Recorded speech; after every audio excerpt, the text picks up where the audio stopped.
Hi, this is Yelena, and I hope that you will enjoy the learning keepsakes I collected in the course of this class. The first thing this class reminded me of is just how vital developmentally informed counseling is. It is crucial when we discuss counseling children and youth, but I would say it is essential to recognize developmental stages throughout the lifespan.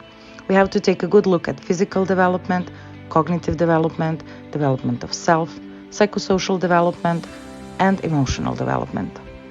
Consequently, we need to adjust our counseling style to the appropriate developmental phase and meet our clients where they're at, whether or not they're meeting appropriate developmental milestones.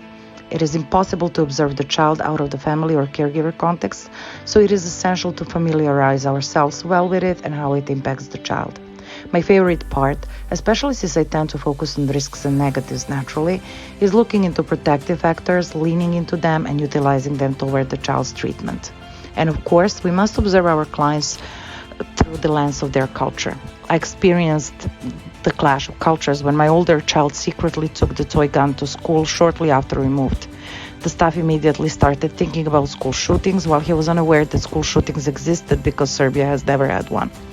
That traumatized him so much, and he still carries a lot of shame about it. Finally, ever since I learned about ACEs in one of the first classes, I can't but go back to them in almost every case conceptualization I've done so far. I feel that it's been considerable omission not to include developmental trauma in DSM-5 while it is included in WHO's manual.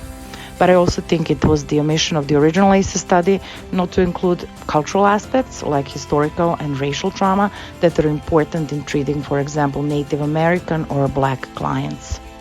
This course also reminded me how vital case conceptualization was and how it's intertwined with ethical considerations.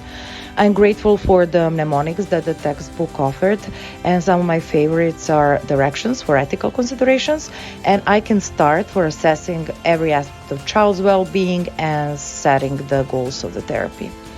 I also love family theories, and I'm glad we went over them and believe that they complement individual modalities even in individual counseling setting.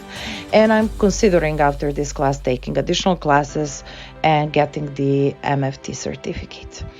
It is interesting to see how the family schemas and patterns play out in the therapy room. That said, no wonder Bronfenbrenner's ecological systems theory is one of my favorite developmental frameworks, and it systematically reminds me what to pay attention to when doing the assessment. And it is the framework in which I like to conceptualize cases, and it is in a way also captured in the respectful G model. And now to my favorite part, play and art therapy. Play is so natural to children, and I think to adults too, even though we utilize it less often and less obvious. It was interesting to see how some theories are better suited for directive and some for non-directive play therapy. For example, directive goes well with cognitive behavioral therapy, while the psychodynamic approach complies with non-directive play therapy. We can observe, for example, how child plays out the unconscious during the play. My favorite types of play therapy are theraplay because it relies on and is aimed into correcting the attachment style, and sentry because it is so fun, but at the same time the child can tell very complex stories with it. I have to say that before this class I was thinking a lot about art therapy, but I wasn't thinking that much about play therapy, probably also because I'm not really interested in working with children who are younger than preteens. But creativity is a significant part of my life, and that's my most positive coping mechanism. So art therapy is very close to me. I had a first-hand experience with the deep effects of psychodrama, for example. Dance is something that could work really well with children with ADHD that need constant movement, and is a way of somatic experiencing that is gaining more traction lately in the treatment of trauma. Singing allegedly also stimulates vagus nerve, according to polyvagal theory, which we don't know still if it's really empirically based, but it definitely improves my mood instantly. And writing in any forms, be it poetry or journaling, can have a very cathartic effect on teens and older in my experience, but maybe my favorite are visual arts. I do so many of them, and my husband says that I have to become art therapist not because I'm talented, but because I have enough art supplies until the end of my career. And from the fun part to something that affected me a lot after class, and I felt physically sick, and that is suicide in children and youth. I was aware that preteens and teens could often have suicidal thoughts, but I didn't know how grim the statistic on child suicide was. That shook me hard, and all I could think was, would I really recognize the suicidality in a child below 5? And honestly, I still don't have the answer. And I think that our best bet is prevention. And by prevention, I think that we as counselors need to talk more about it, and we need to listen to children, and we need to educate parents. That's just the part of our job. And for children 5 and up who go to school, school counselors are probably the first line of defense with regard to noticing signs in time. As Jenny Busher said in the video, we have to continue constantly showing up for children day after day after day.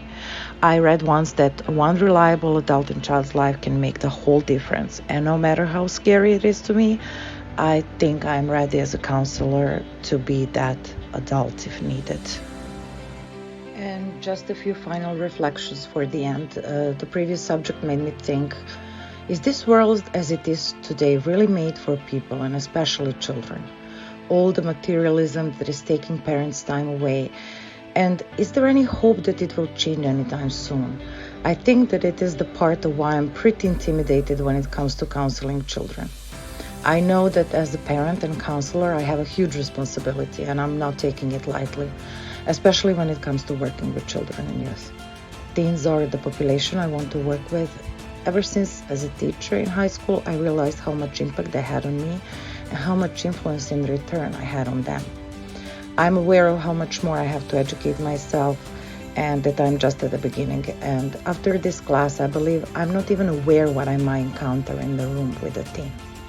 I have so much work to do on my self-growth, both as a person and as a counselor. And I came to the conclusion that my fear of working with children might come from me not having a peaceful childhood. I think that the part of my self-growth has to be the inner child work. Maybe it would elevate some stress and enable me to do the art therapy with children.